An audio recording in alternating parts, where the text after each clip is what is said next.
Hello, everyone, and welcome to another episode of That Time We Woke Up in a Podcast and Had to Explain Manga, our heated adventures overanalyzing manga that we find interesting, otherwise known as the OverMangaCast.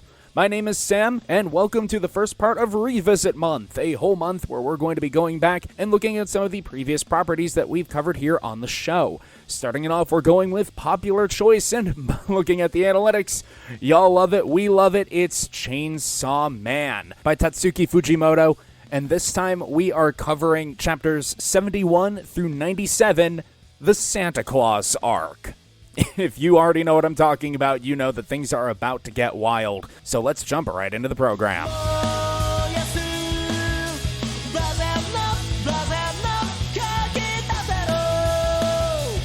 Hello, everyone. Welcome to the OverMangaCast once again. I don't think you need to hear what our familiarity with this product is, because if you are a diligent listener, then you know that we are currently on part 3 of our adventures into the manic hellscape that is Chainsaw Man.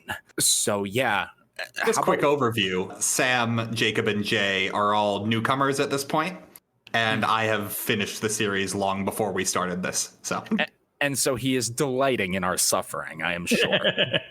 Not suffering. I'm living. This is amazing. Look, I've 100%ed all 3 Dark Souls games. They're the same to me. Anyway. He finally admits it.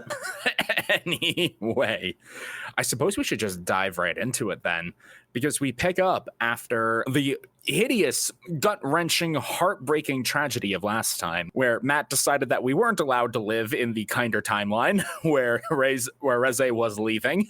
I'm sorry I appreciated you guys knowing the truth, which was she was coming back for Denji when Makima murdered her. Yeah, we blocked it out. We blocked it out hard. Jake and I were huffing that copium.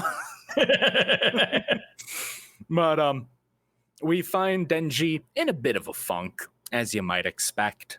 After a hard breakup like that, having more of them doom door dreams. Puchetta behind the door like, don't open it, Denji. Leads to Kingdom Hearts. Don't get me started. In typical Denji fashion, which proves that despite all the pain, at the core, he is still who he is. Makima says, let's go on a vacation, and he's instantly happy again. He's lamenting about how he'll never feel joy again because Rize stood him up in his offer to run away, and then Makima appears and he is instantaneously back to normal.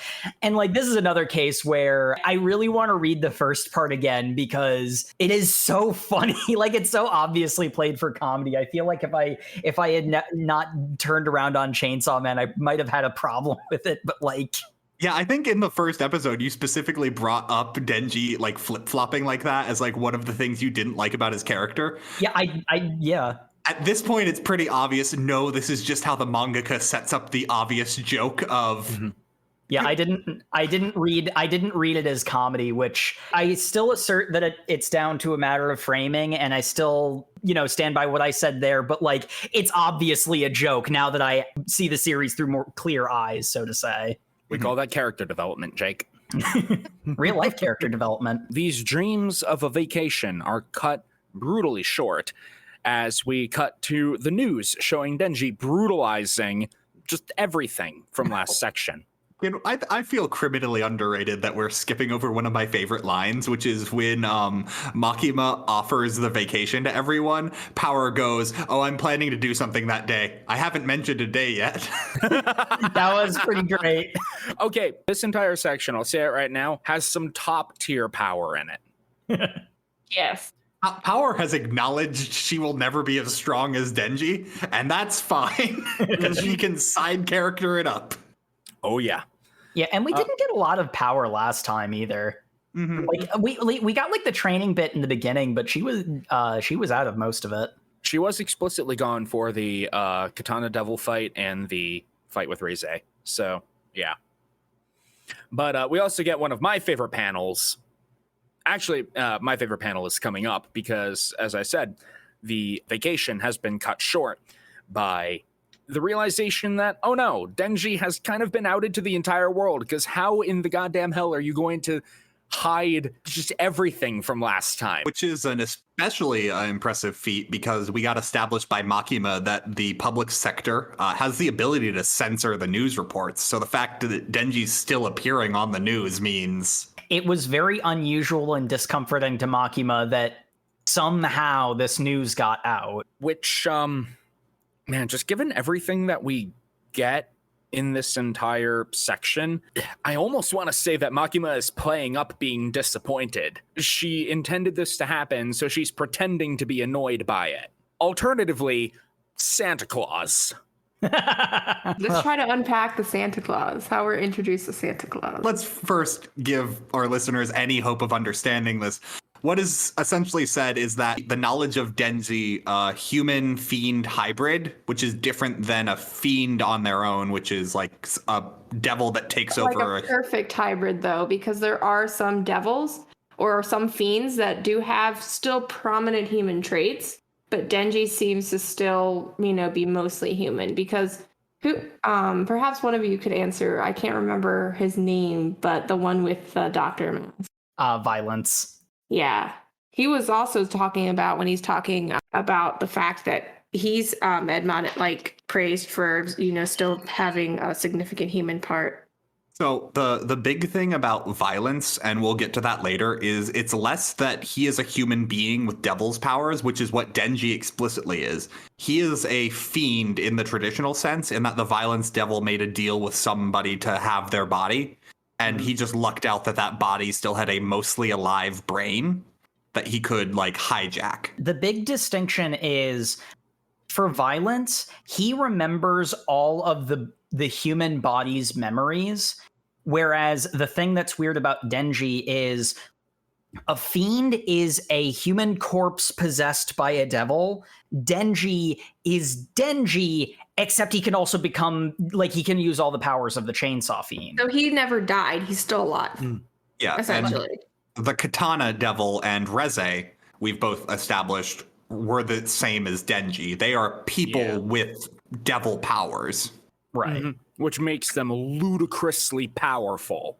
And they can emote Yes. very well. That's what gives them their power.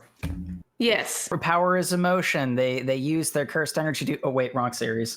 Well, power is actually not... That applies to so many series, Jacob. That is true. And power's only emotion is pride. Fair. But wow, we really got off this. Essentially what is being established is because Denji's knowledge is now public, essentially all the other governments of the world are upset that Japan has such a powerful fiend and are now going to explicitly try and claim his heart. Oh, that sounds so romantic in any other context. Well, they tried the romantic angle, and then that didn't work so well. Yeah, that didn't work out so hot. For French a grenade. And so Denji has to go under protective services, basically losing all the rights that he had gained up to this point so that he can be kept safe from the waves of assassins that will be coming for him. And how does he feel about all of this? He doesn't really care that much. He's more concerned that this means he's not going to get to go on the vacation because Makima said it was postponed. We get to my favorite panel in which Aki walks up, sees Denji despondent on the ground, sits on him, and says, Makima did just say postponed, not canceled. So if all these assassins die, you get to go on the trip. And Denji immediately goes back to full power. Yeah. It's such a bro moment. Aki's got a lot of great big brother scenes in this section we read, which really compensates for the fact he does absolutely nothing in any of the fights. Oh, yeah. He doesn't do anything. He sure was there. So the main fight he's in, he passes out from not being able to handle seeing power dead. Essentially, but we'll get there. He does nothing. Poor boy. He kind of gets Vegeta'd a little bit, but we will be getting there. First, we have to be introduced to some of these assassins. Some America boys. And because they're American, they are hanging out at the Statue of Liberty, as all Americans do. You mean you don't? Oh, by the way, news relevant. Did you hear we're getting a second mini version? It is. Maybe that's where they were hanging out, with the mini Statue of Liberty. Yes, being shipped over from France. Again. Thank you, France. Do we have any French listeners? We can get some French listeners. If you're a French listener, please reach out to @OverMangaCast. We will also accept Quebecese. Quebecois? Hopefully one of those was correct. Otherwise, be very upset with me. Yeah, and you should probably let us know. At your complaints at OverMangaCast. But no matter what, we appreciate you. Moving on, though, before we even get some revelations later on in this section, we have perhaps my favorite of the assassins for how obviously weird and going to be incredibly tragic and scary they are. Tolka and his master, the weird wilderness survivalists out in like Siberia or whatever. Yeah, they like dedicate half a chapter to them going on a hunt and killing a fox. And the entire time his master isn't saying anything other than, "Are you sure you can handle the weight of death upon your soul?" Oh, she keeps asking him if he feels anything from killing the fox, and he keeps saying no. Do you feel anything for killing it? Do you feel anything for skinning it? Do you feel anything for cooking it? Do you feel anything for eating it? And he says no at every time. Then you are ready to kill a real human, I guess. Yeah, and the big thing with Tolka and his master that you really want to take away is the motivation is his master is dying of mangaka disease. Like, it's not established what it is. She's just going numb and can no longer like feel things anymore. And apparently doctors have told her she only has a few months to live. I kind of assumed that had something to do with devil contracts, because we know she has at least 2. Yeah. I mean, even then, like when he's talking to her, like the point of his apprenticeship is that when he completes the task, which is to claim Denji's heart, she will tell him all of her devil contracts. So she's like been holding that away from him. And yeah, it's assumedly devil contracts. Who knows, indeed. We're getting our rundown of villains for this section. Yeah, and I gotta say, I liked some of them. There are a lot of cases where, like, the American brothers... They don't name one of the American brothers, and that caused me no end of suffering trying to write the outline. 2 of them have names. One of them doesn't. Did you just put it's like third brother or whatever? No, in all fairness, the one who isn't named is the one who immediately disguises himself. So that's probably why, but, but they should know each other's names. Well, they probably do, but I mean... I'm sorry, we should know their names. Yeah. Obviously, the characters know each other's names. A lot of them felt really underdeveloped. It was a little bit hard to track what was going on with some of them sometimes. That's honestly... Not to say I didn't like this section, but I definitely preferred the previous section over this one. And there was the case where this beginning bit was throwing a bunch of characters at a wall and seeing what stuck. And they ultimately made, in my opinion, the right choices with the characters to focus on, but I didn't really enjoy going through the list. I think the big thing is they're throwing all of these characters at the wall initially is to like show how chaotic this entire situation is, because Denji is on the national, like international news. Yeah. People are coming from all over. So it's not like they dedicate a lot of time to the people they just throw away either. So like no, and it's purposeful. It's purposeful. It's just I didn't particularly enjoy it as much as I enjoyed other parts. I mean, fair. I also couldn't remember the names to most of Section 4. I guess public sector now. And there's a lot of them. They all bailed. They all have names. But each of the characters who surround Denji has a name. I could not tell you which one is which. Beam and Angel Devil.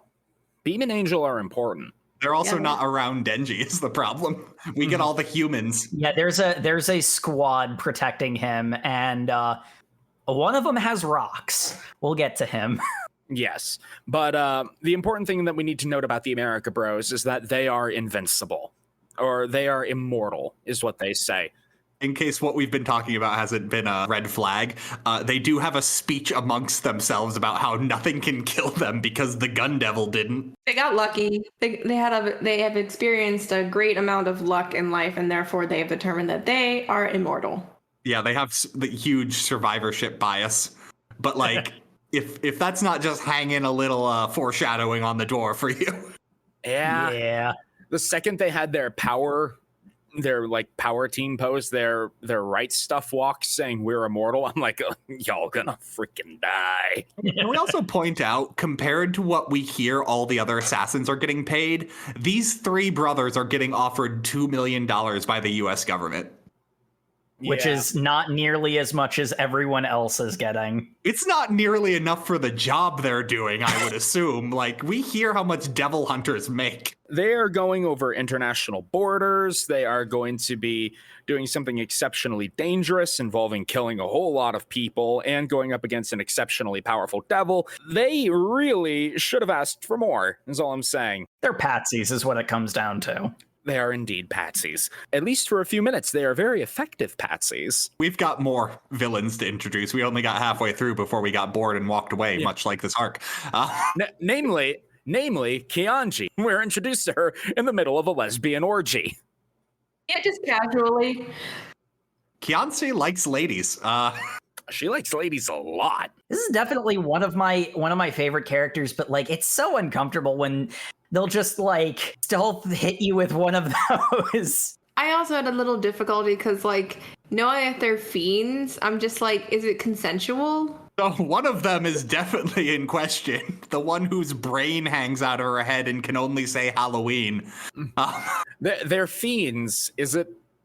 So they're devils possessing dead bodies. Is that even like kosher? Is that like necrophilic? Or I don't know. Well, in all fairness, yeah, we'll get there. I overly analyze this aspect. Don't worry. Yeah, don't. It's one of those things where the more you think about it, the worse it gets, and I'm pretty sure that's what the mangaka intended. So we're just gonna move along. It's also definitely an excuse to have a group of 5 naked women on each other for a full cover page. So, Yeah. Oh, that cover page! Wow. I mean, It was great. Yeah, it's a cover page. it's a good one. I mean, it did its job, but there. See, that's the thing. Are a particular set of websites I go to when I'm looking for that sort of thing. I wasn't expecting it out of Chainsaw Man. Honestly, Jacob, I think you need to expand your expectations. We've gotten Well, we did get the lingerie fantasy, so the lingerie fantasy, yeah. egg on my face, but it was still jarring because there's no shame. well, in all fairness, that's her character. She has no shame. Like It's effective. It's just really uncomfortable. which is great because we get to see just how undercharged the American boys were because they never explicitly say. I think it's assumed to be the Chinese government, just based on some assumptions here. I think someone mentions the Chinese government is also doing a thing cut to this scene. They give her a blank check for Denji's heart, and she thinks about it for a long time and says, I want human rights for my girls and an education. That was the Chinese government. Like, for me, as I'm remembering it, I thought it was pretty overt that it was like the Chinese government is like, go get this. This is super valuable. Main thing is the Chinese government is really the ones who can give human rights to her girls. Yeah, that'd be really weird to like ask some random mob boss or whatever. Like, I want human rights for my girls. They're like, yeah, sure, I'll give you human rights right here. It's like, okay. Though I gotta say, you know, I mean, I've been making the jokes about how uncomfortable some of the panels were, and yeah, but that is one of the coolest moments because that honestly endears you to her immediately. You know, for all the horrible things she's going to do, that's a real goal that you can understand and is, you know, in its own twisted Chainsaw Man way, a really noble thing to be fighting for. And I really liked that whole group of characters. Yeah. Even when wanting to look away, but not for reasons. Yeah. But the last one we get is the one that recontextualizes so much of this freaking manga and makes my head hurt trying to comprehend all of it. We go to Germany for Santa Claus. Oh, yes. Yep. In all fairness, Ho, motherfucker. Santa Claus is pretty great because they are introduced by other people saying, I really hope they don't get Santa Claus in on this job. Old man devil hunter, Kishibe? Yeah, Kishibe. He explicitly says, out of all the assassins they could have, Santa Claus is the one who could probably beat me. Oh no, Kishibe also says that he hopes that Kyanshi isn't part of this because I believe he expressly says that if all of humanity went buck naked into a bare-fisted brawl, she'd be the one to win, which is a way to describe somebody's power level, and he's not wrong. Yeah. He definitely isn't, but he is definitely full of himself. He thinks he can take her. He thinks under the right circumstances he could either cheat or weapon use, tool use his way out of a fight with Kyanshi. He doesn't want Santa Claus to be on the same continent as him. Yeah, we cut to the German government handing an old man on a park bench essentially a blank check. Yeah, they're all getting blank checks, and while the Americans are not getting ripped off. Explicitly $2 million. Look, that's all we could requisite from the federal government. Like they tried to earmark it and like it had to go through Congress. The president wasn't keen on signing And he's it. saying also 2 million divided 3 ways. Is that worth it, guys? no, they got ripped off. The thing that Santa Claus wants is 4 children, 3 for contracts, 1 for pleasure. He even says 4 attractive children.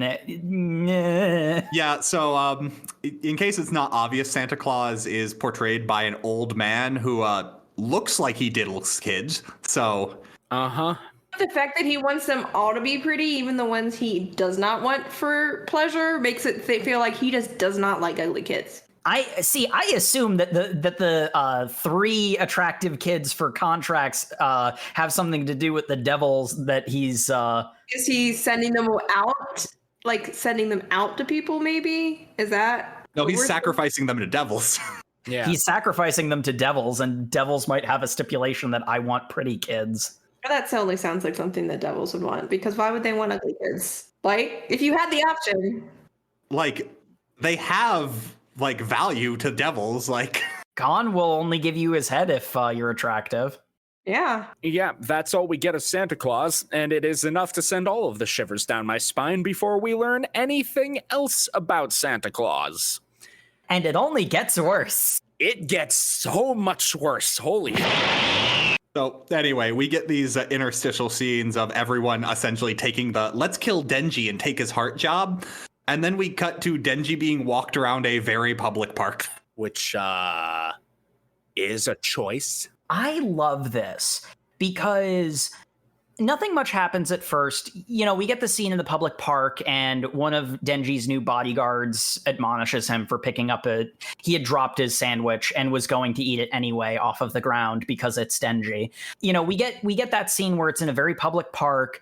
And like he says, we've picked your patrol routes because you still have to do your job. We've picked your patrol route and you have to follow it extremely precisely. That's the only way we can ensure your safety. And like they go home after like this outing in the park. And the thing that I love, Denji instantaneously realizes what's really going on. He actually realizes that after the burger shop, but yeah. Oh, does he? I thought it was after the park. They don't go home until after the burger shop is the thing. Oh, okay. Yeah. Okay. Yeah. Can we just point out, where did you guys pick up that this was being done on purpose? Because I picked it up in the burger shop, because when we get to there, I'll point out the exact scene that it was obvious this is a terrible, like, protective unit. Oh, it was as soon as I saw that Denji was like outside at all. I'm like, y'all are freaking stupid. And I know Makima ain't stupid, so this has got to be a setup. I'm gonna lie, I actually didn't really think about it. I missed that until it was pointed out. I think the manga purposefully just kind of shoves you into scenes to like not question why. I didn't worry about the park because I'm like, oh, maybe they're heading back from the meeting or something. Like them being outside didn't necessarily throw me off. But I gotta say, one thing that I will eternally praise Chainsaw Man for is that it is a very deep and intricate and complicated storyline, and you can either engage with it as Makima or as Denji. And the manga clearly expects you to engage with it as Denji. It is still paced well enough for you to engage with it as Makima, because it'll give you some crazy revelation or some massive hint, and then throw a chaotic, blood-soaked action scene at you so you can shut part of your brain off and enjoy the bloodshed, but still be able to like percolate in the back of your head what's going on. And I felt a lot of that during the like climactic fight of this section. Like there is something deeper going on here. I can feel the threads unraveling, but at the same time, he shining power. Well, I mean, actually, that's probably a really good segue because the scene we're on right now is where like you get your first like thread out of place. We get the public sector members. I'll name them now because I had to look this up. It is Hendo, Kurose, and Subaru. Mm-hmm. And they are... I think I remember reading one of those names. Saying Subaru. Subaru... Subaru. Oh, it is just Subaru, isn't it? Yeah, that is a name in Japanese. Yeah. But I think he is from the party, I want to say. Like, where they had, like, the big meeting. Oh, is he? Yeah, I know what you mean. Oh. It's really hard to tell because all the public sector employees have black hair, plain faces, and suits. Yeah. And if any of them have any distinguishing feature, it's a scar across the face that looks almost identical. I think one of the brothers has a very similar scar. Some of the characters look functionally identical. Anyway, you know what? No, Tendo and Kurose are the people who met Makima in Kyoto. I remember them as well. Yep. Yeah. So they are coming and they picked up Subaru and they are heading there. And Subaru essentially gets to ask, hey, I've been meaning to ask you, you've met Makima, right? What did you think? And they both go, Subaru, we've been meaning to tell you about Makima. And then they get killed by the American brother. Spike Strip Gank Squad. Spike strip, guns in the windows, pull the trigger until the clip is empty, blood-soaked interior. It is quick and it is brutal and it is Chainsaw Man. It is an amazingly paced panel too, because the page flips as the car is attacked. Like it's It's the only competent thing the American characters do. To be fair, they were very efficient.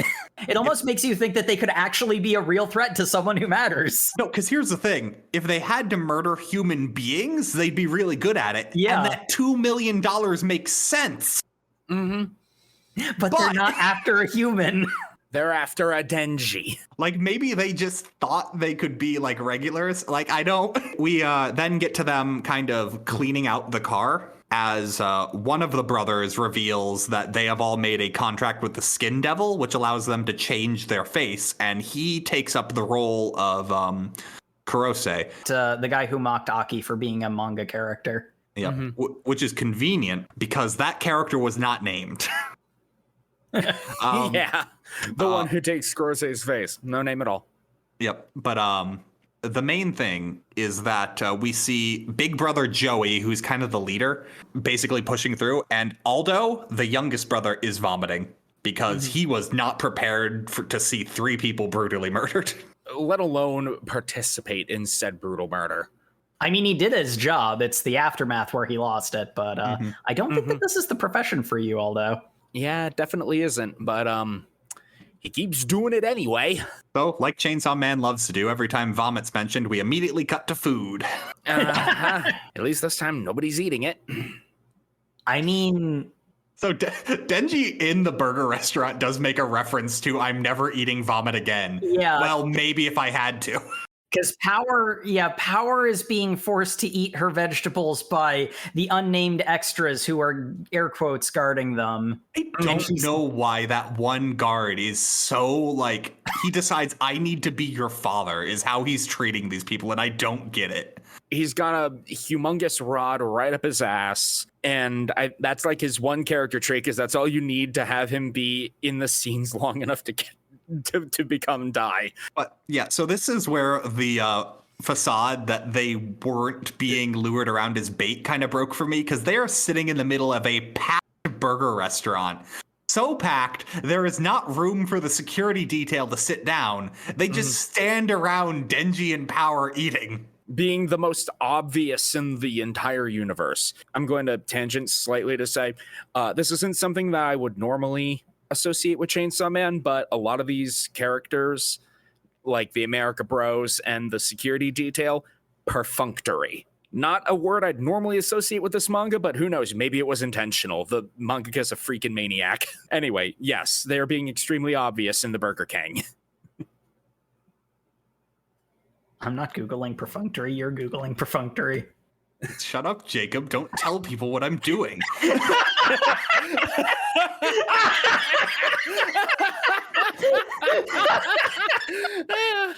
But yeah, Denji, Aki, and Power having a sibling bonding moment over being bait. Yeah. Yeah, and the main thing is about the burger restaurant. If you needed to feed them, you can get takeout. That is what fast food is for. Eating inside the restaurant is the weird thing. That's the point. It's great because how great the security detail is. This woman just apparates onto screen. Like, she just appears in a panel with nothing. Like, no, like, foreknowledge or anything. Bumps into one of the security guards, says, "Oh, excuse me," walks through the security detail, stabs Denji 3 times, it's revealed, with a little cursed needle, which little callback is the same as Aki's cursed needle sword. Yep. They have the same rules. It's just a nail, isn't it? Yeah, she just has a nail, but Aki has a sword that is a nail. They do the same thing, though. 4 pricks, you summon the cursed devil to rip the guy apart. And she is having a burger with her pupil, Tolka, and she hands him the nail, says, "I've stabbed him 3 times with this. Stab him a 4th time, and the cursed devil will rip him to pieces, and you can claim his heart. And then you will be my successor." And he's just like, "But master, don't you want to eat a burger?" I've never had a burger before. I shall consume. A code word for something. It's such a weird interaction, which is perfectly on brand for these characters, but they spend so long with her tasting a burger and going like, yes, this is quite delicious, although my fingers are numb. I do enjoy the Borg. It is tasty. This is, in fact, food. Amazing. Like, they play up the wise mentor role with her so much to the point it feels like a parody. Like, which, given the revelations that we have about her later on, kind of makes sense. But yeah, it's after this point where we go back to the apartment. And the thing that I love about this, engaging the story as Denji or engaging the story as Makima, the simple fact of the matter is, because of our first section, I didn't trust Chainsaw Man, and that's kind of why I've been missing things with it. It has won my trust, but I still have, issues with it sometimes where I maybe am not paying as close enough attention as I should. But the thing that was really cool, and an example of why, I was wrong for not giving Chainsaw Man the credit, the fact that Denji pegs exactly what they're doing. They're using him as bait to lure out the assassins so they can get rid of them. And then Power is over here and obviously lies, saying, "Oh yeah, I knew that all along too." There's a clear distinction between Denji and Power. Denji never got an education. No one gave him anything. He always had to do everything for himself. The only time anyone ever learned him anything, it was so that they could use him. But Denji is not stupid. Yeah, he's street smart. He's had to be street smart. he is uneducated. He is uneducated, not stupid. It's an important distinction, and this is one of the best examples I've seen of a character that has that quality, showing that trait of theirs. Because I really like that moment for Denji, because he doesn't have like this big shock revelation. He just sits down and is like, "You guys are using me as bait. I get it." And alternatively, Power is stupid, which makes her an excellent contrast to Denji and reinforces that point. Aki is shonen protagonist, who is dark, brooding, super intelligent character. Of course, Denji, you didn't know this from the very beginning. Shut the hell up, Aki. You were absolutely a part of it. Don't tell me you weren't. You're not smart if you were read into it, Aki. You're not smart if the future devil showed it to you as a joke. I forgot about that. Yes. I also forgot he made a contract with the future devil because it does nothing. It doesn't really come up except for one point. It does come up at one point, but it ultimately doesn't do anything. Yeah, like it actually comes up pretty frequently. He'll get like his eyes will flash and he's like, "I've seen the future." It never does anything because it doesn't seem like he can affect the future. So what was the point? Who knows? Last time it showed that he could use it to dodge attacks. I think the idea behind what we're going to see where he can't do anything about the future is that the things he's up against are so powerful. It doesn't matter that he can see the future. He just can't do anything about it, which is kind of on brand for some of the characters we're going to be meeting pretty soon. That is also on brand for the Future Devil. Hey, you want to see a future you can't affect? You know, the thing that made me immediately think Aki's in on something is my favorite scene, the one where he sits on Denji while Denji's moping. It's like, you could read into this as Aki just being good friend, good brother, and encouraging Denji. Or you could take a bit more of a cynical approach and read into it as Makima saying, I need him to be enthusiastic about this, so go and tell him the thing that will make him enthusiastic. So actually, that's a good angle, because we did kind of skip over. There's a scene with Aki and Makima earlier on where she informs him that, hey, Aki, we're going to be hunting the Gun Devil next year. I am telling you this as an order. You are not allowed to die until we hunt the Gun Devil. And he's just like, but I'm a shonen protagonist. I love self-sacrifice. Aki, stop it. That almost literally happens. He has a look on his face like he's disappointed he can't die early. Oh, man. But yeah, honestly, the other kind of nice thing is, you know, again, we're making a lot of jokes about Aki, but honestly, I think he has some really solid character moments in this section, even at the points where he's conspicuously not doing anything. And the really cool thing is, even with the knowledge that, you know, Makima might have induced Aki to give Denji this particular advice, I kind of read it as half of one, six a dozen of the other, where he is both being a good friend and a good surrogate brother, but he's also doing what will help the mission. You know, less so Aki being like a living manga character trope, but also like that is very in character for Aki, the actual Chainsaw Man character. Yeah, no, Aki's entire character arc is learning not to only live for revenge, which he's slowly doing. And I'm sure it'll all result in him coming to a better place and succeeding in all his goals, and nothing bad will happen. Yeah, I don't know why you guys aren't getting that Chainsaw Man is full of happy endings, like this arc we read. Exactly. Now let's stop dilly-dallying and talk about how power saves the day with vehicular manslaughter. First, can we at least just reference the fact that Kobeni and Violence Fiend went on an ice cream date? That was so cute. Like, you know how I was warming up to Kobeni last time and I loathed her less? I have now gone from deep and utter loathing to mostly neutral with Kobeni. It's like, Kobeni doesn't have any positive characteristics. You just have supreme pity for her. Yeah, that's about it. And then also Violence Fiend is just an outstanding character. I liked him last time, but I wasn't as on board with him as some of the rest of you were. I know Sam in particular you really liked. Oh, I love Violence. He's my favorite.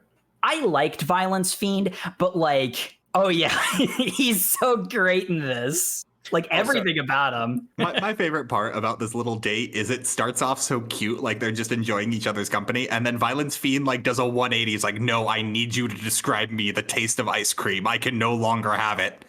What? There are so many panels of Kobeni just with like a melting. I don't even know. Like melting. Her face just looks like it's constantly like in distress melting. Melting is 100% Kobeni. Like, oh no, I thought I had everything together. No. You really don't. Oh, honey, no. Honey, no. But as we established earlier, we do get a little backstory about how Violence Fiend still has his human memories. And the big thing, he does not remember his death. He just remembers that Makima saved him. Which is in line with Denji, so... Look, we learned something from a conversation between Aki and Angel Devil that just has me asking so many questions. Where do we learn that? It's pretty... I couldn't remember, in all fairness. Is it during the fight? No, because Angel Devil is there for the fight. I think it's like right before the fight as it's, you know, building up. Yeah. Because they realize something is going on. But the point is, Aki and Angel are having lunch or whatever. And Angel Devil, I'm pretty sure Aki didn't like ask anything to make this come up, but like apropos of nothing says, hey, do you want to learn about hell? So the way that the I know where it is. Yeah, I also know where it is now. It's the fight has started, but Aki and Angel Devil come in later. So it cuts away to them getting called in for the fight is where we get this conversation. Gotcha. But yeah, Angel Devil's like, okay, so here's how it works. If you ever wondered how devils show up in the world, it's because we all existed down in hell as a manifestation of human fear or whatever. If a devil dies in hell, they get sent to the human world. If they die in the human world, they get sent back to hell. So we're trapped in an endless cycle of death and rebirth. It's actually quite horrific. We don't really remember much about what happened in the world that we were in before we died again, but I talked to each of the other like fiends and devils who are in public safety, and this is also what I remember. We all remember the last sound we heard before we died in hell, and it came back to me when I pulled Chainsaw's ripcord during the fight with Reze. It's the boom boom of Chainsaw's motor. That's the last thing we heard before we died. What the Why are all the devils and fiends in public safety? The last thing they heard was Chainsaw. It makes me think that Puchetta was like in on some great conspiracy and knew that he had allies down in hell that he had to send to the human world before him so he would have a team waiting for. Is that actually what happened? I don't know. But my mind is spinning. I hadn't considered that, but yeah. Wait. Because he specifically says all of the devils that he's talked to in public safety. Admittedly, that doesn't include any of the other ones that were like out there in the world. They could have been killed by Chainsaw as well down in hell. But isn't it kind of weird that all of the devils and fiends in public safety were sent to the human world by the Chainsaw Devil? How did Puchetta die down in hell to get sent up there to meet with Denji? Don't open the door, Denji. Denji, do you know what I did to be in hell? Don't open the door, Denji. By the way, did we mention that the sky of hell is made out of doors? Huh. Do you think if Denji opens the door, he falls into hell? One of the doors... We'll go to hell later, okay? We've got hell at home. We've got hell at home. Go to hell later and we'll watch the brass dance. There's my exalted joke. Moving on. Yeah, Sam, let's get off your conspiracy theory whiteboard and let's move back to power committing vehicular manslaughter. I love the buildup in this, just that she's so adamant of, yes, I totally can do this. I totally need to do this right now. And Kobeni is just sitting next to her like, what is going on? Yeah, because essentially what happens is everyone's meeting up the next day, and Power, because she's a side character, gets stuck with Kobeni. And Kobeni, notably her only character trait is she owns a car. So Power has sat herself in the driver's seat, and Kobeni is sitting in the passenger seat, just like, please don't break my car. Power's just like, I am a great driver. You don't understand. This whole sequence is so mind-bending. While this is happening, what has mainly happened is Denji is meeting with the public sector. Not Kurose. Yeah, oh, that's right. The big thing that was at the end of Violence Fiend and Kobeni's ice cream date is Kurose ran into them, said, my teammates got killed by assassins. We need to meet up. And they were like, okay, we're just going to believe you because you look like some dude. And he's like, you fools, you shouldn't have believed me just because I looked like some dude. And then they believed him because he looked like some dude. So, I mean, given the intelligence and temperament of the characters involved, one, yes, it was stupid because this is a world where supernatural shenanigans seem relatively common, at least for these people. So someone looking like someone else, but like, do you really think that Kobeni or Violence are going to notice? Well, I mean, considering what we've seen Violence Fiend do, I don't think Violence Fiend cares. Like, it's not like they could be lied to. It's just like, well, if you're going to betray me, I'd like to see you try. But the main thing is they're getting reintroduced. And so I'm not 100% sure what the Americans' plan was. I think it was literally just to get disguised Kurose into the group, like into the security detail, and then they would go from there. He gets to meeting Denji. I think it's generous to say they had a plan at all.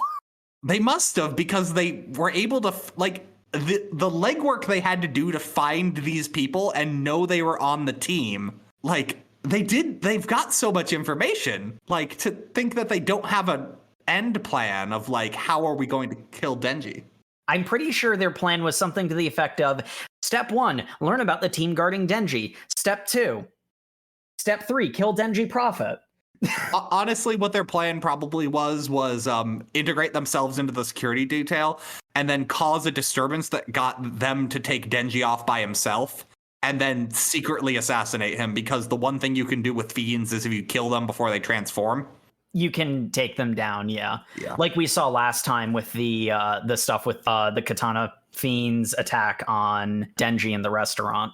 Or how Rize was taken down by Makima. We do get to the point where disguised Kurose reaches out to shake Denji's hand, but before he can, Power has found out the gas pedal works and rammed the car into a crowd of people, killing him. Kurose, that is. Which is funny, because his name is Kurose. Kurose. Oh. Power saves the day with vehicular manslaughter, and I love this manga. At which point she immediately turns to Kobene, look of horror on her face. This is your car, it's your fault. And Kobeni legitimately has all the stages of grief at once. Like, oh no, I can't go to jail for killing people. Oh wait, she's lying, like blatantly lying. He just immediately assumes people will believe Power over her, which, considering what we've seen, Everyone has accepted that Power is a liar. Like, every word out of her mouth is a lie, pretty much people assume. If both of them told me completely contradictory stories, I would assume that both of them were lying. I don't know. I think I'd be able to tell if Kobeni was lying, though, because she would be melting. Yes. Yeah, that's true, too. So the fact Power does no planning, runs the car into a crowd of people, murders a dude. And then it's just like, nope, I didn't do this. Well, because it's so great, because as everyone's freaking out about that, someone looks over and says, like, hey, that guy's got a different face. Well, I guess the murder didn't count then. No, he says that guy's got a different face. Wait a minute, I've heard of this. A trio of American brothers who have a deal with the skin devil, letting them steal the faces off of corpses. There is no way these people are that famous. They said, like, this was in the manga. No. Like that's the thing. I know a character said that out loud. That exposition was in the page. It doesn't make sense. It's like their entire thing is like cloak and dagger. Like they contracted with the Skin Devil to disguise themselves. If you know anything about them, you are not hiring them. Like, yeah, but you know what? It all works out, and Power gets to say that she saw through the enemy's disguise, and she is the greatest and saved the day, and all hail Power. She looks very cute with how happy she is with herself. And it's great because we then find out that his two brothers, Joey and Aldo, were disguised as regular people, which I guess by how their power works, we can assume they killed, run into an alleyway and are just like, well, I guess our brother who was immortal got killed. And Aldo's vomiting. Because that's what he does. Do they come back? Or Joey gets freaking murdered. Joey gets murdered by a character I had to look up because I did not recognize him as being part of the security detail, but he is. He is Yoshida. Yoshida rounds the corner, murders the hell out of Joey. He turns to Aldo and says, hey, are you one of them Skinwalker brothers? And he's like, I just saw somebody die. Oh, that's what that scene was. Okay. Yeah, those three were not particularly memorable. A real professional wouldn't be puking at a scene like this. You're good. Bye-bye. Hey, hold on, Jacob. Did you not notice that Aldo is in the rest of this arc? Not really. Oh, my God. Oh. Oh, my God. One of the upcoming scenes must have been so confusing for you then. There were a couple of places where I got lost, and I'm trying to place this knowledge into those scenes to parse them out in my mind. Those three... Everything they said or did was in one ear and out the other, except for the one time where they were competent. I mean, fair. They are the fact they can disguise their faces and human faces in Chainsaw Man are already kind of interchangeable. Like, so here's a question I want to ask, and if this is just me, it wouldn't shock me. Was the art wonky this time? Was the art not at its best?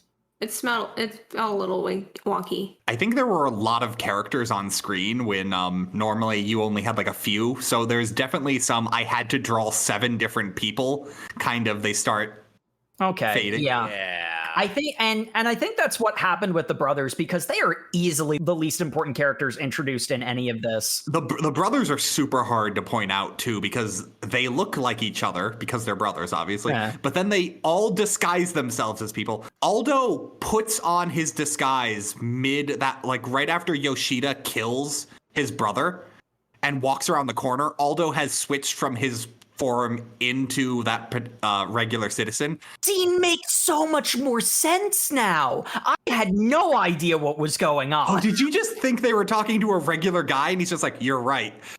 A pro wouldn't throw up everywhere. Well, I connected in my mind that one of the brothers was throwing up, but then when the corner rounded, I'm like, who the hell is this guy? Like, I understood that they could change their faces, but like there had been, like, the first time it happened, there had been like a thing of him like moving his face into place or whatever. And they just show him rounding a corner with a new face. I thought that was a completely different character. I was very confused. That is a completely different character. That is Yoshida, the member of Public Sector who killed Joey. He rounds the corner to see Aldo throwing up in the alley. Okay. Joey dies off panel. I get the feeling this is going to translate a lot better in animation, where we can see the shape shifting. Honestly, probably. Those three characters are the biggest blind spot that I had for this. Like, I could follow pretty much everything else. Oh, don't worry. I will talk about Aldo every time he shows up because I love him. He is pretty great, but we're spending an awful lot of time on this for someone we can barely remember, because now Kianji's taking her harem on a sushi date. Yeah, this scene doesn't really go anywhere other than drawing cute girls on a sushi date. You ever want to learn a lot of facts about fish? One of the girls says, they all have individual names. I couldn't tell you which is which other than Halloween, and that's not even her name. So... Yeah, there's Brain Girl, there is Stitch Girl, there's Squiggly from Skullgirls. That does look like a Skullgirls character design, I'm not gonna lie. All of them do. Her whole harem is Skullgirls characters. Kyanzi is her name? Yeah. Her and her little harem were actually probably my favorite part of this section, but like, I will say, the one that keeps saying Halloween... Because I love her defining scene, I do actually know she is the Cosmos Fiend. But they have their sushi date. It's adorable, even with the brain and the eye. And it's great because people keep saying, hey, we don't really serve fiends here. Maybe don't, which is kind of weird because fiends aren't really a publicly known thing. They are. They're just rare. It's it's less rare to encounter like a true devil. Yeah. Yeah. Yeah. They cause enough destruction that people have to know about them. This isn't like Hellsing where like people can reasonably not expect to know about vampires until, you know, an army marches through London. Yeah. Devils are relatively rare, but they cause enough destruction that you kind of, I mean, people know the gun devil exists. That whenever something weird happens, like people are like, is that person a devil? Like, it's not something that people aren't aware of. Like when weird stuff happens, they usually seem to attribute it to a devil or... Yeah, I'm sorry. I should really clarify. What I'm saying is their reaction to this group of fiends in their restaurant is very played down for what is happening. I guess the salient point is fiends that aren't just murder bots are something that probably isn't particularly well known outside of public safety. Mm-hmm. And it doesn't matter because everyone in this restaurant gets Halloweened. So yeah. Halloween.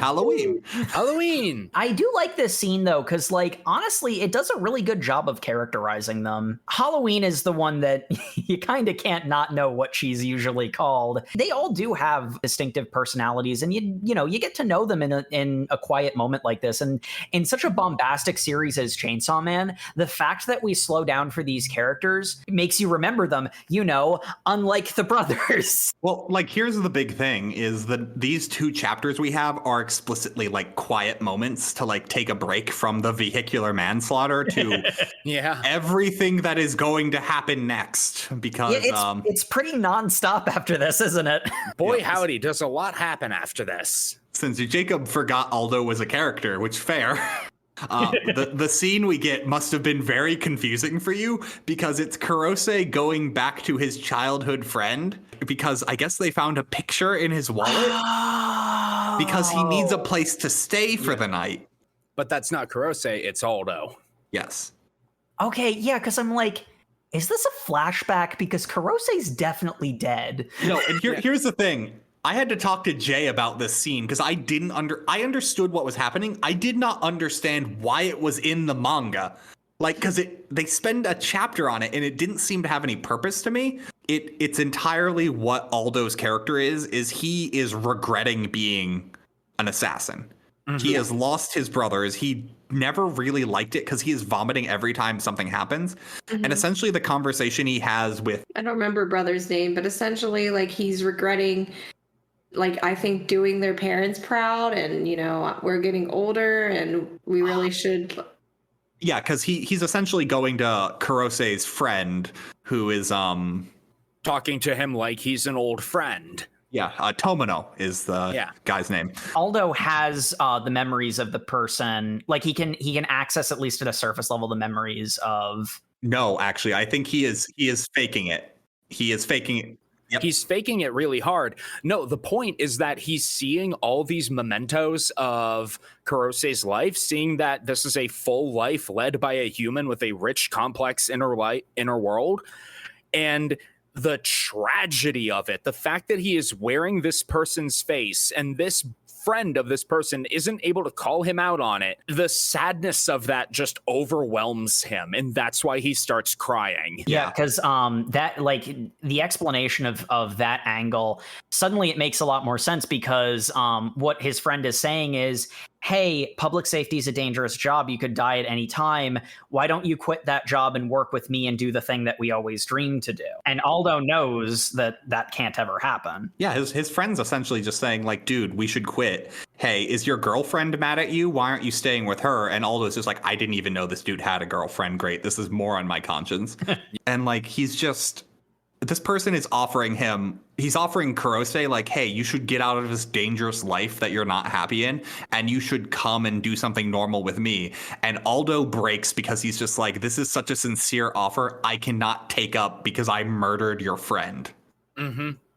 So he starts crying. It is deeply sad. No, and it's like a beautiful scene, but like it's so hard to tell the brothers apart. I could easily see how you could be like, why are they doing this flashback? Yeah, for this character who died. Once that's explained to me, it like I want to reread that now, because I'm thinking back to that scene and putting the pieces of my mind. I'm like, wow, that's actually a really good scene, isn't it? A really good scene, but I knew what was going on, and I'm like, why is this here? But like fully going back through it, Aldo constantly vomiting. That reminds me, he is very unhappy with this job and he's going to quit. But then unfortunately, Tomino says something that triggers him. And it's, hey, dude, you're crying. What would your brother say about you still being in this line of work? Like, because clearly what Tomino is trying to guilt trip him into quitting, going like, your brother wouldn't want you doing this dangerous work. Unfortunately, Aldo's brother is not Kurose's brother, and Aldo knows exactly what his brother would say about quitting being an assassin. A pro always gets the job done. Hey man, when'd you start saying stuff so cool like that? Yeah, Tomino's just like, dude, go to sleep. It's freaking heart-wrenching when you actually know what's going on. Oh my god, I need to reread that, because that actually... yeah. Upon reflection and understanding what's going on. Wow, what a great scene. I wish I could have figured that out the first time. It's great because Aldo is constantly in the background of all this, and his character journey is getting up to the point he should quit this dangerous life that is clearly not bringing him joy. And then because of like a miscalculation of someone trying to give supporting words, he's like, no, you're right. I should finish things. Mm-hmm. And goes back into the fire. And speaking of fire, Bad Touch Santa goes and destroys a shopping mall. Yeah. If you thought Santa Claus wasn't getting enough screen time, he is the main villain. He is the rest of this. Because it is established Santa Claus has the power. They don't actually say what he contracted with to gain this power, but essentially specifically like the puppet devil? The doll devil. Oh, okay, cool. He has the power that when he touches someone, they become a doll, which is essentially a zombie, but their arms can turn into swords. It's a zombie. Their arms can turn into swords. And if any part of them touches any part of you, including clothes on either end, you become a doll as well. Yep. They're like giga zombies. They're like zombies, but actually threatening. And essentially, he causes like a small mass dollification in a department store. In a crosswalk, and then goes into the department store. Yeah. Denji and the security detail retreat into the nearest building to create a choke point with the door, and it happens to be a mall. I would love to spend the next hour of us drastically going through the cool fight scene that is them fighting the stalls. Oh my god, this whole like back half of what we read is so many cool fights. Yeah, like it's really cool. People are constantly doing cool things, but unfortunately, we are an audio medium. Yeah. I can only deeply recommend you go reread these if you haven't already. Yeah, check it out for yourself because it is amazing. If you ever thought to yourself, man, the way they're describing all these powers, all the like things that like Denji and Power and like Aki can do, it'd be crazy if they had just an army of mooks to completely mow down. That sounds like it'd be incredible. It's this. There is an army of mooks that get mowed down by people who are insanely above and beyond everything else. Namely Kianchi, who pulls some real Attack on Titan.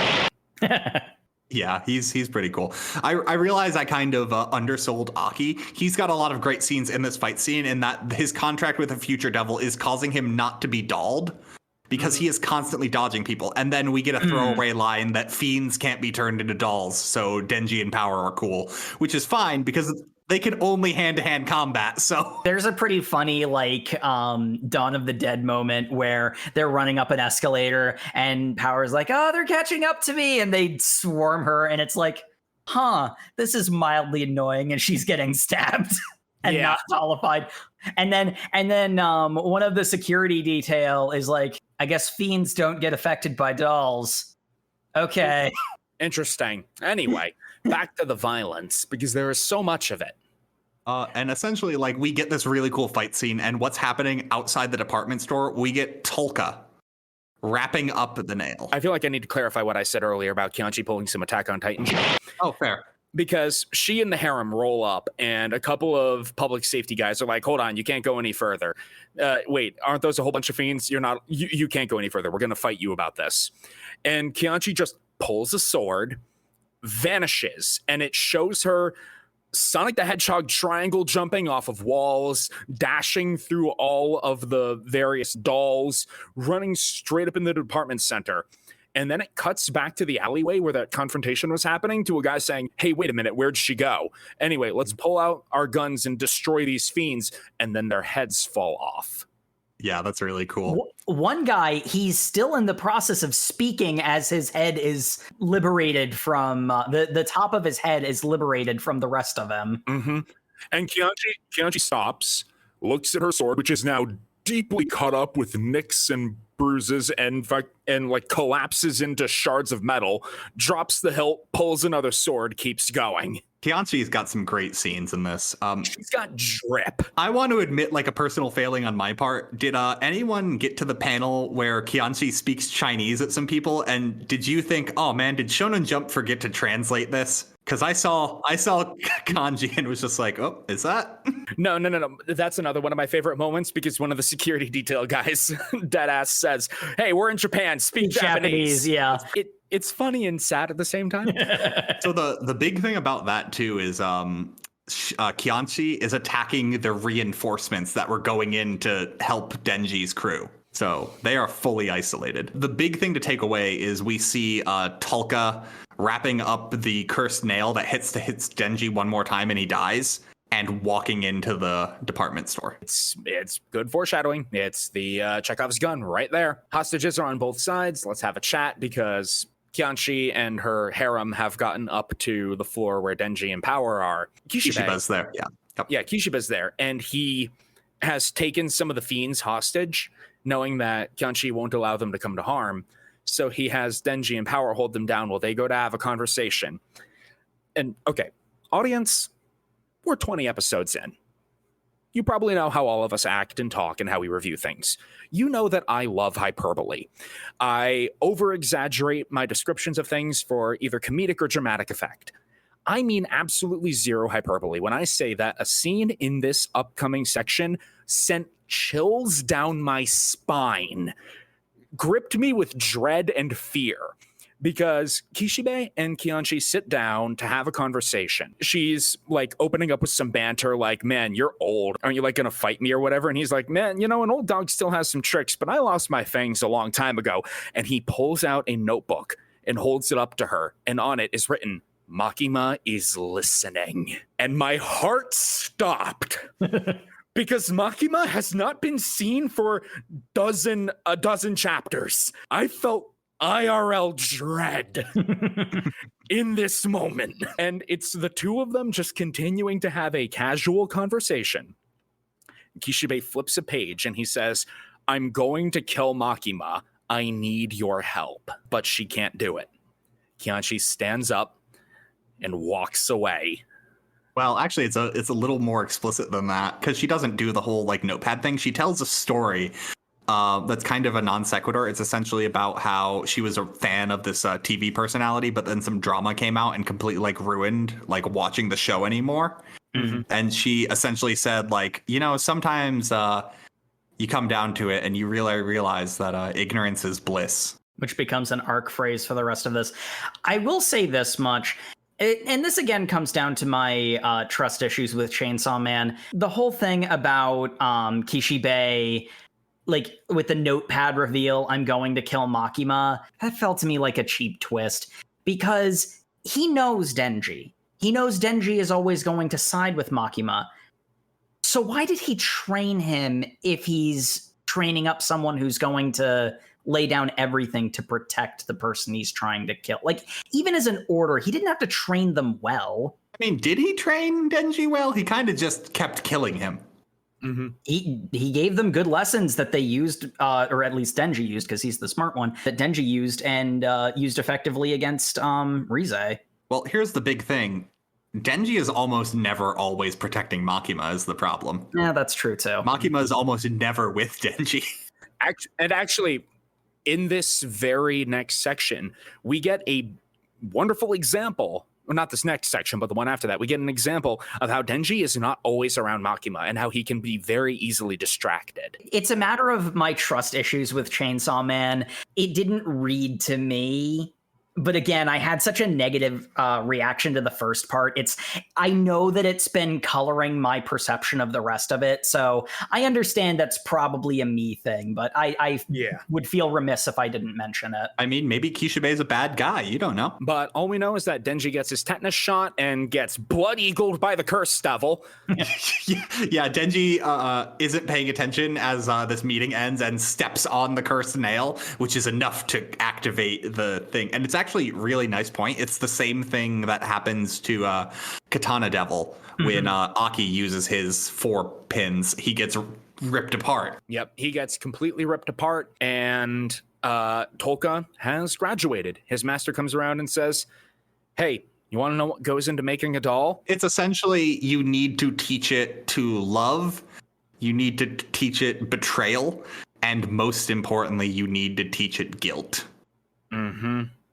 Because having human emotions and making sure they will follow you, like, follow your orders to the letter, but you want them to feel bad about it.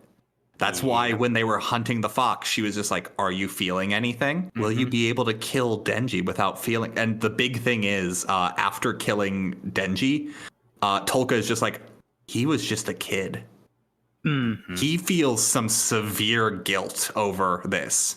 And here comes Santa Claus, right down Santa Claus Lane. Yeah, it is revealed that the master is Santa Claus, and Tolka is now a doll. A perfect doll, which is a distinction that isn't really necessary, but it means something. Yeah, Aki wakes up because he got knocked out over the course of all this insanity. Sees the future. He has the most anime moment ever. And he goes, "What is this future?" wide-eyed. Lest you were concerned he was getting a little too much character development, he is still an edgy manga character. Yep. And Santa Claus, through the old man's lips, says, "Hell devil, I sacrifice this body and my lovely children to you to send every living thing in this department store to hell." I love Hell Devil because how it is drawn is a 6-fingered hand from off panel comes through and grabs the 3 children and then slams down the department store. Allow me to be a bit flowery, but the fact that the Hell Devil is like, the white blank space around the panels, and then like that manifests into the hand and the fingers, it really it sounds like a metaphor for saying all of the events contained in this manga are wrapped in hell. Everything in this manga is hell, and they get chucked down into perdition. Hell's a grass field and a sky full of doors. What are doors? What are devils? What is anything? Did you guys notice that the grass field is also littered with things offered to devils? Oh yeah. Yes. Yeah, it's pretty great. Like you see like cut Fingers. off body parts, a empty bathtub for some reason, I guess, but like it was I can neat. see that. Bats are awesome. Yes, I am the give up bath my devil. Give me a tub.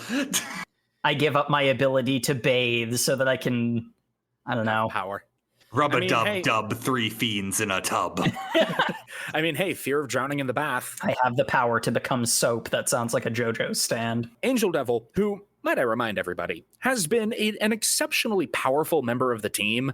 Like, so much so that he barely cares about whatever's going on because he'd rather die. Yes, as he has stated before. He would rather die. Death doesn't seem so bad. Yeah, he's like, okay, we're all screwed. We're all going to die now. We're down where the primal fears are. The devils that have never tasted death. They've noticed us and they're coming. Another really spooky moment is one of the harem fiends, the Skullgirls looking one, the most Skullgirls looking one, I should clarify. Yeah, squiggly. She turns to Kyanshi and says, "Permission to kill myself." Because she senses what's approaching. And again, because you get so endeared to that group, that was one of the more spooky moments for me, because you know, as uncomfortable as it gets at times, like, they actually love each other. And the idea that just falling on a knife right now and losing all of, the other 4 of them is preferable to what's about to happen. Ooh. It also speaks volumes because we see how powerful Kyanshi is, and that's not even her full strength. And the fiend is essentially saying, not even you can save us, mistress. Please let me die. And to elaborate, all the fiends are essentially like having severe panic attacks. Denji, who had just enough blood to activate a bit of chainsaw mode and regenerate himself back from death, is screaming in pain. And doesn't even know why, because the thing is, it's very clearly it's Puchetta who is scared. Like, the big thing is, I think fiends do not belong in hell, and their bodies are, like, rejecting the fact that... Because they are a human body filled with a demon soul, and the fact that's in hell is, like... It's just wrong. Yeah. Especially because you become a fiend to avoid dying. And one of the big primal fears, straight out of the Magnus archives, just drops down out of the door sky. The Darkness Devil. Who appears with a procession of astronauts who have been cut in half. It is the coolest thing ever. And it is one of the most viscerally strange and yet horrific panels I've ever seen in a manga. I think the implication is they have been lost to space. Because space is infinite darkness. Yeah. And it's great because Darkness Devil, in case you were like, oh, primal fears, oh man, are they going to have Denji be overpowered and one-shot this guy? He takes everyone's arms. Instantly. Not even thinking about it. Everyone's arms gone. Just bye-bye. Tolka, I shouldn't say Tolka, Santa Claus, using Tolka's body, says, I offer you Chainsaw's heart for the power to kill Makima. And outside of hell, a finger appears holding a bit of dark flesh. And Santa Claus Nom nom nom. I have tasted darkness. And now I am powerful. God, it really was Kingdom Hearts all along. The hard thing about this section is so much of it is spectacle. And like, not to say that it's empty, but it is spectacle. Because the Darkness Devil vivisects everybody. It barely moves. It's got 3 arms and 3 heads, and the arms all go into prayer position, and just power falls into 5 pieces. This little fight right here probably could deserve an entire in memoriam section for the amount of named characters who get killed in one shot. Mm-hmm. Not in one attack, in one panel. Kusakabe, Kusakabe's hilarious. he tries to summon the Stone Devil. The Darkness Devil immediately catches it, crumbles it, and Kusakabe drops into dust himself. Tolka is ripped to pieces. Beam comes out of the ground, gives Denji some of his blood to reawaken him, and then tries to defend his body from the Darkness Devil, and it gets just cut to pieces. Violence Fiend has Kobeni pull his mask off. He activates his full power, gets killed. It doesn't stick. He goes back in, dies again. It's great because you think it sticks because you just saw 3 characters get murdered instantly. So you're like, well, I guess we're cool. We saw how powerful he is without his mask. But then he shows up again to jump off the top. And you're like, oh, is he going to turn this around and succeed? No, he gets killed the second time. Spider Devil is here for some reason. I didn't even know she was in the scene. She gets murdered as well. Yeah, Spider Devil, I think you can at least, based on what she immediately does, you can imply she was watching the department store for Makima. Denji is just starting to wake up. He's in chainsaw mode. He tries to jump at the Darkness Devil. It fails. Angel and Aki are like bleeding out from their faces because of how powerful Darkness is. He hasn't even touched them yet. Yeah, he hasn't even touched them yet. Just being in his presence is having this effect on them. And then, hey, Jay, what's the thing you keep saying whenever I ask what the fuck is a Makima? Queen. Because Makima has the Spider Devil summon her into hell, and she 1v1s the Darkness Devil. Yeah. Character we just saw who murdered so many named characters without breaking a sweat. Makima's just like, yeah, I'll 1v1 you. They're evenly matched. Neither of them are really pushing the other. It's kind of hard to tell who has the advantage because neither of them are trying yet. In all fairness, I don't think Makima thinks she could take the Darkness Devil in hell because she immediately finds Tolka's head. She tries to gain the advantage back for herself, as she is wont to do because she's Makima. Mm-hmm. And she has Tolka's body because apparently she can command the doll, even though whatever, she can command the doll. She has Tolka say, Hell Devil, I offer up all of myself to take everyone else who's here out of hell. Well, I mean, Sam, that is what her power is. You saw her do that in Kyoto. Wait, did we?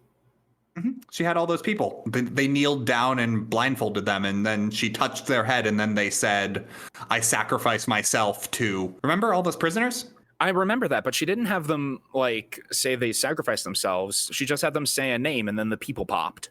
Well, she did have them say something, though. That's true. Oh, I see. Yeah, the Hell Devil snatches up everybody, eats them out of hell, and Darkness Devil's left standing there like, well, shit. I am no longer completely invincible. I'm only mostly invincible. Oh, well, Darkness Devil isn't even there. He doesn't get dragged out of hell. But Santa Claus is there with the power of darkness and Kingdom Hearts. Yeah, Santa Claus has turned herself into one of Sid's creations from Toy Story. That's the same thing That's I an thought. accurate description. Yeah. Like, her legs are made out of doll heads, and she's got, like, 4 of them now, and, like... Yeah. I think she has claw hands. We get another one of those panels that just chills down your spine. It's Makima, because she's bleeding a little bit from the fight with the Darkness Devil. Just a little bit. Just a It's a little flesh bit. wound. She has Denji in her lap, and she's allowing the blood from her wounds to drip into Denji's mouth. And she says, hello, Santa Claus. I can't even put into words the emotions that scene made me feel. Denji has enough power to wake up, and Makima says, hey, Denji, are you going to save me? Woof. And I gotta say, one of my favorite panels out of all of Chainsaw Man, the moment where Denji wakes up and is fully transformed and leaping to Makima's defense. Because I don't think I really mentioned it that much in our first episode. I didn't trust Chainsaw Man as a series, and like the whole dog thing didn't really feel like it was going anywhere. But oh my God, does it pay off so well here? Because the thing that's so cool about this is he just says woof, and there's so much communicated between Makima and Denji. It speaks to that connection that they established that they had with that whole movie theater scene. Because like he's not simply saying yes. Like there's a meaning behind that is just, and like when you combine it with the absolutely stellar art of the transformed Denji ahead of Makima and Santa squaring off against him, like there's just so much that I don't even know I could really put into words. So much in that one panel. It's just the like there are a lot of really great glamour shots of Denji throwing his body in full chainsaw mode at a bad guy, especially in this upcoming fight. But like that was the best freaking panel in this whole manga so far. That was amazing. It's also a callback to like the first conversation Makima had with Denji was, I don't need a dog who argues with me. I need a dog that says woof. Yeah. Mm-hmm. Yes. That is conveyed in such an eloquent way.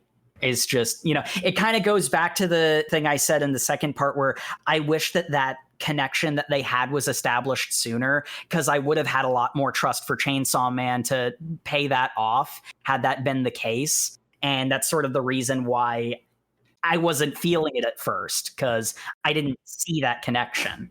But all the same, here we are. Santa Claus is definitely the most dangerous enemy that Denji has faced yet, because got a freaking army of mooks to go and throw at him. So long as Santa Claus can enter a bit of darkness, they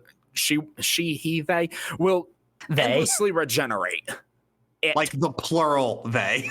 Yeah, the plural they. And like they're in a city. There are plenty of places where there's shadows just from buildings and such. Forget about the fact that they're at a mall with a parking garage.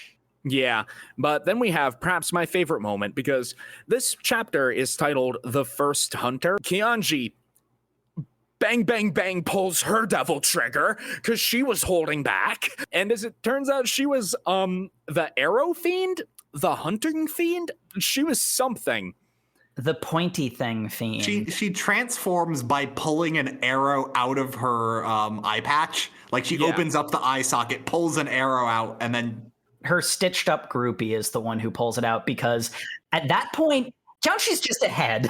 Yeah, she's just ahead, because Darkness Devil got her good in hell. But she is massively powerful and is engaging Darkness Devil while Denji is fighting all the dolls. Yet another moment of just activating all of the fear and chaos and horrifyingness of this manga, as Santa Claus is like, hey, you think these are all just mindless dolls, don't you? Let me give them their thoughts back. What am I doing? Oh no!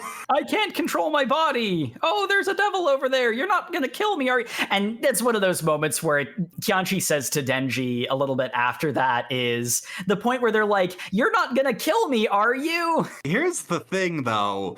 Denji immediately is like, I'm not going to murder people, because he's like, they're hostages, and he's running away. And Kianchi has to tell him, oh no, don't worry, she's just lying to you. They aren't really alive. It's just pretending. And Denji is like going like, oh, how do you know that? And she's just like, isn't it better to think of it that way? Yeah. Ignorance is bliss, chainsaw. Denji's like, you know what? All right. Yeah, that's a great moment, because the implication is that it's faked, but you don't know for sure. So best maybe to not think about it. Yeah. I'm going to be honest, considering how Santa Claus's powers works, I 100% believe at any point they could turn people back into normal from being dolls. So those are probably living people. Like, we have a bit of a problem because, well, Santa Claus has the power of darkness and is regenerating endlessly because of it. Night has fallen across Tokyo. Yeah, they were finally able to get them outside. Unfortunately, that's when the sun went down and everything became darkness. But thankfully, Denji is a fucking madman. Oh my god. Denji is so good in this. Hey, class, I got a question for you. What makes light? Teacher Sam, is it fire? It's fire. How could you get some fire in a city What if I light myself on fire? with gasoline? Denji, no, there's easier ways. No, guys, I'm already lighting myself on fire. Denji, please stop. I got this. It's going to be a really cool scene. Look, I'm even going to creatively use my chainsaw powers like I was taught to last arc and light myself on fire with the sparks from my chains. Yeah, there's definitely a case to be made that Denji is smarter than you would think, but definitely not super intelligent. He immediately goes, argue that he's still smart. I just think he hasn't had the opportunity to really apply a lot of things. Like, we have different experiences in life. We receive feedback from those experiences and use that to apply forward to other circumstances. The fact that he hasn't been exposed to quite as much along with city life, like normal city life, I would also argue that, he just hasn't been able to make those connections. So it's not a lack of intelligence. It's just like he hasn't had that circumstance before. He hasn't had that experience. well, what I'm He did really also light himself on fire. Yeah, what I'm saying is his plan was I'm going to douse myself in gasoline, light myself in fire, and constantly keep yelling, I am a hero of light to beat your darkness. Like, That's something you would do as like a child. And I mean, he didn't have a childhood. So I mean, like, if you were like a superhero or something, it's like sounds like a superhero thing to me. Yeah, the I am the hero of. This is my shining power. And like Denji is Arrested Development, the character. So yeah. Yes. Oh my gosh. Yes. I have a bit of a confession. The way that he is dousing himself in gasoline, he's pouring it on his head, and it looks like he's pouring it onto the chainsaw that is his head. I thought he was trying to gas up his chainsaw head to be even more chainsaw. No. See, that would make sense. so flaming chainsaws are a thing. Yeah. Yes. So Go see them at like the rodeo and whatnot. But yeah, he lights himself on fire, so he is constantly exuding light, screams that this is his shining power, picks up a car, beats Santa Claus with a car. I mean, wouldn't you? It's just so cool. I don't know how we have found something more insane and awesome than the fight against the literal hurricane and a nuclear bomb.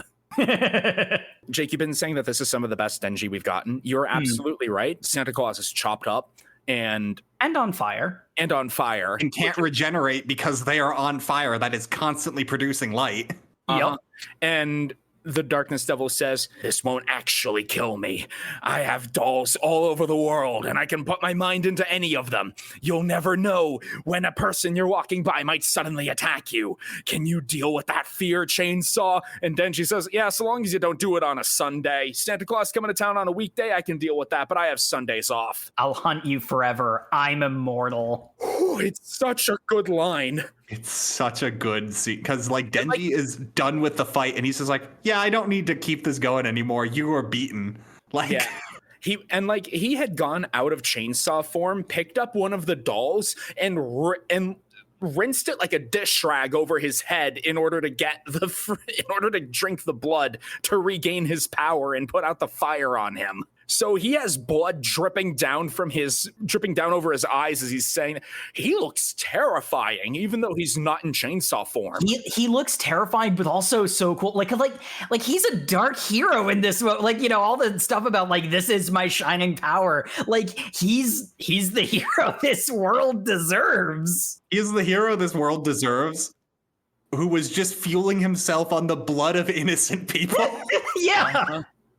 The whole thing is wrapped in hell. But then we have to just clean up this whole big mess. How do we deal with Santa Claus? Well, Cosmos Fiend has an idea. The only thing that can stop Christmas's ever-encroaching reach onto all the months of the world is Halloween! I know what you're thinking. Man, the one girl she has who just says Halloween hasn't been doing anything this entire arc. Don't worry. Because that's the Cosmos Fiend, and she draws Santa Claus into, like, her mind manse. Oh, here's the thing. Isn't it the Cosmos Devil? Oh, that's right. She's the Cosmos Devil. Is she the devil? Yeah, I wasn't sure if she was the Cosmos Devil or the Cosmos Fiend. Yeah. The manga says it's the devil, which is why I'm like, oh, did the devil just take a human form? Well, I mean, the angel devil has a human form, so that makes sense, I guess. Yeah, they just kind of hang out. Yeah, because he's not a fiend. He was born. Mm-hmm. So he is definitely the angel devil, not the angel fiend. Santa Claus is like, I have bodies all over the world. You really think trapping just the mind of one body is going to deal with this? And the Cosmos Fiend is like, oh, well, actually, the thing is, what I'm going to do to you is this library that we're sitting in right now, because I am the Cosmos Devil, the fear of the infinite, it contains all of the knowledge in the entire universe, which is too much for you no matter how many bodies you have. You think that you understand all things because you gained the powers of the Darkness Devil. You have no idea what infinity really is. Let me show you. And the only thing, as all this information pours into your mind, the only thing you'll be able to think about is Halloween. Sounds pretty rad. It's chilling because Santa Claus starts chanting about Halloween. So many people all over the world start chanting about Halloween. The news is talking about it. Yeah, and it's one of those things that I realized when I actually read our outline, because I didn't quite understand what was going on the first time around, like when I was actually reading it. But once I read the outline, I made the connection in my mind. They're all dolls.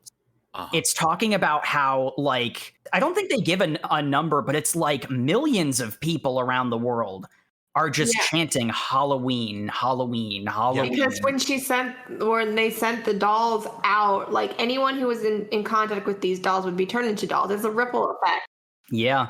I mean, also worse than that, though, it's what you get from Santa Claus is what she did to Tolka and made him like a perfect doll that essentially, like, the old man, you can also assume, used to be Santa Claus, but then needed a new body. Her body currently that she's in was giving out on her. Yep, she was losing She's feelings in her constantly hands. switching. Yeah. And like the amount of backup bodies she had who all suddenly activated and went Halloween, Halloween, Halloween, Halloween. Kishibe did not want to fight Santa Claus for a reason. Like, Santa Claus puts the gun devil on, like... Yeah, and that's something that they sort of make clear in this arc, that for all the emphasis they've put on the gun devil up to this point, gun devil's kind of small potatoes. The big thing about the gun devil was how much destruction it did, how quickly. Yeah, but like, the gun devil is not uniquely powerful. Gun devil is mentioned in one sentence in this entire arc. Yeah, and I think it was something to the effect of that the gun devil was nothing compared to darkness. Yeah, the primal fears are definitely probably stronger. So the gun devil has the unique thing that everyone on Earth is afraid of it. Yeah, that's the thing about the gun devil. The gun devil might have become, after its rampage, much stronger and gotten into a higher weight class. Where like darkness is, and funnily enough, where Makima is apparently, is so outclassed by so much, because like the gun devil had to like do all of that to rampage in the first place. That's how, like, that's the baseline power that we're talking about. In all fairness, Makima does immediately run from fighting darkness, so to say she's on the same power level as darkness is probably not a good comparison. She's just not afraid of him. Yeah, she seems way closer than a person should be. Yes, that I will agree to that. To say that darkness wouldn't have won that 1v1 fight, though, is... I wouldn't go that far. Did we talk about the letter to Santa? No, because I think that came up... I forget where that happened. That comes up at the end. Oh, okay. Oh, I thought that was when Old Man Santa was getting the blank check. Was that at the end? Does that happen after this? That happens before the scene with Kisakabe? Yeah. We get a flashback to Santa, saying his terms, and then the German official says, "I'll see to it," gets up, walks away, and leaves a paper on the bench, which is written in German. So I immediately ran to Google Translate, and it says, "Makima can hear you. The day of doom is coming. Kill Makima." What? And I'm saying, Sam, I don't think you're understanding. She is queen. You're right. I don't understand. I just accept this. I mean, to really drive that point home, we do get some resolution with Kianchi as she is walking away. She runs into Kishibe and Yoshida, who she's just like, oh, hey, is this going to be a fight? And then both of them put blindfolds on as Makima appears on panel, and Kianchi just puts her hands up. Nope, I give up. I surrender. Don't hurt my women. Yep, and Makima's just like, oh, that's weird. This corpse appears to be talking.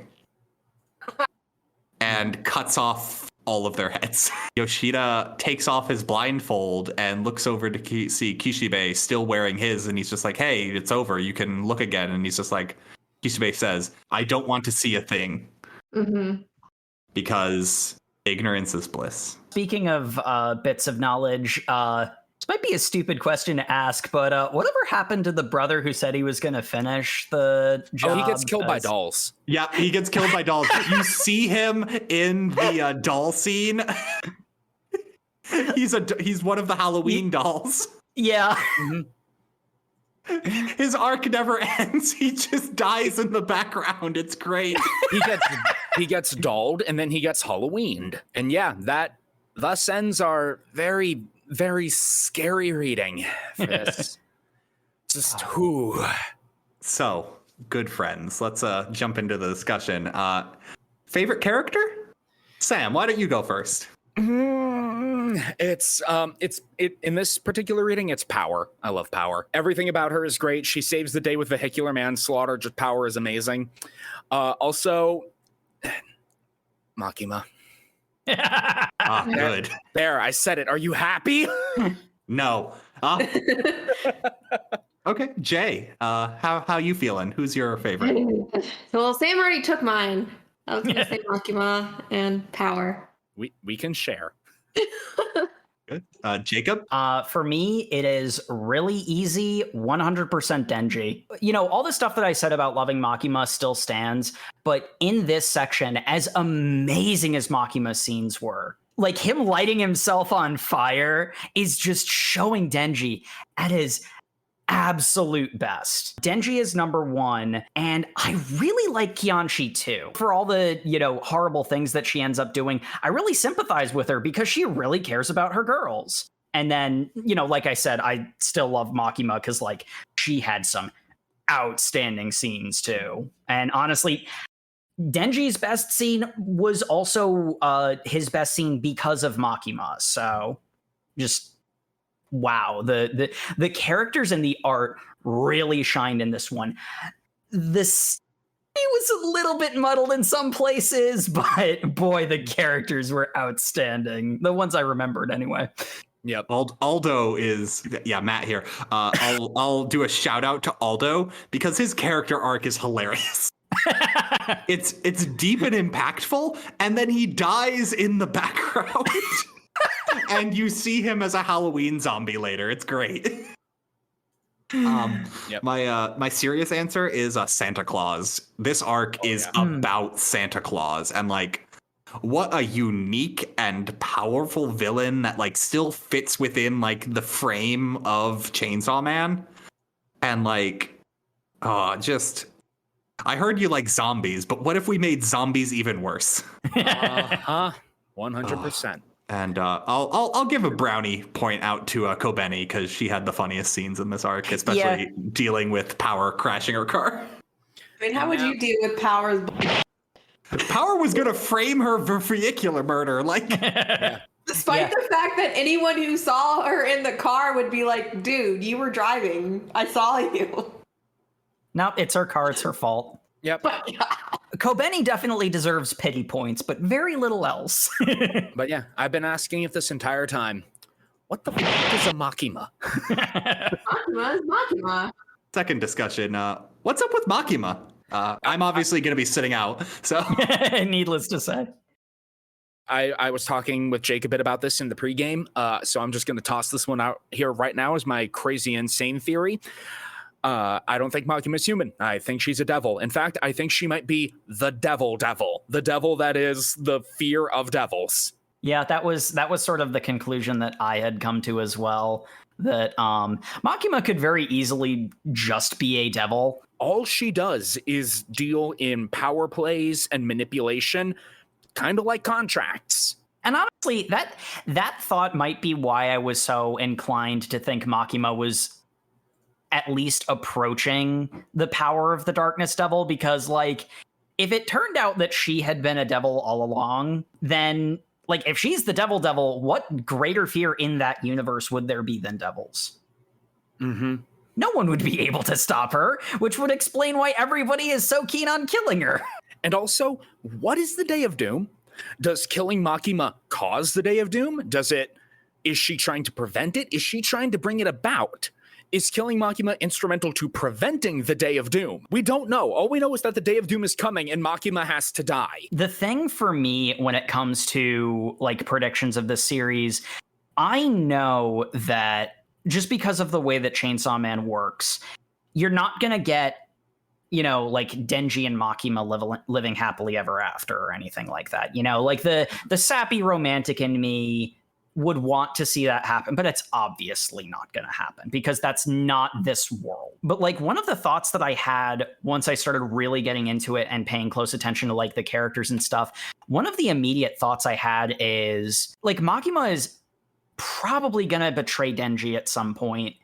And my initial thought was it was going to be something to the effect of, like, you know, and like, I had this thought before we read Jujutsu Kaisen, but, like, my thought was, like, Denji would, like, absorb the Gun Devil and then get stabbed by Makima, and, like, you know, there'd be, like, a single panel of Makima, like, you know, shedding one tear, and then, you know, the epilogue would go on and she'd be completely emotionless, and it would, like, speak to that bond that the two of them share or whatever. Like, that was my, like, initial, like, you know, just, like, throw it out there theory. I don't know what's actually, like, going to happen, but I'll say this much. I hope Makima isn't just evil, because the thing that got me invested in Chainsaw Man is Makima and Denji's relationship. So I'm less interested in what Makima actually is and more hoping for, I don't know, something. I don't even know what I'm hoping for because it's obviously not going to be happy. I don't think hope is a factor anymore. Jay, you got any theories? No, I just think Makima is, like, the ultimate everything and that she's amazing. Like, that is factually accurate. I'm going to go with the simping ain't easy conspiracy theory. yes. You know the meme of guy looking at something like, wow, cool blank, and then over the person's head is the like, long-winded explanation. Yeah, you're problem. just like, nah, it just looks really and cool. It's like, I have nothing more to say.